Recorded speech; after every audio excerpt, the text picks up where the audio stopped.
Invest $1,000 a week. Day 25. Big Bazooka Misfires. Today is the 25th day of the project, Monday, March 16th, 2020. Let's look at the market cap. Today was second worst drop in the history.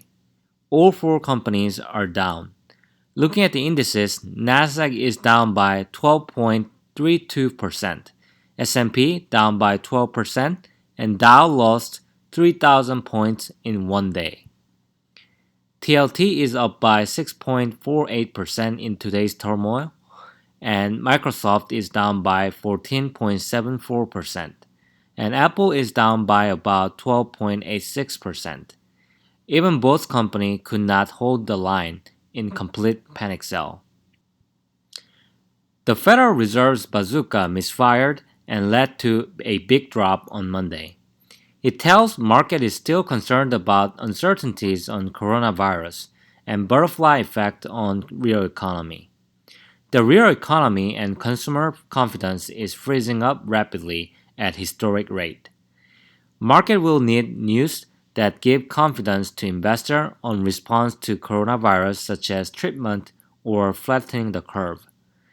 In the midday, there were glimpses of hope for more stimulus and bailout for severely damaged sectors like airlines. Market reduced drop to nearly 5%. However, the President of the United States decided to come out on the press conference with noticeable change in tone. He threw a punch to a market by saying coronavirus can't last until July or August and may be heading into recession. The market feared 2 quarters of negative growth and started complete panic sell in the market.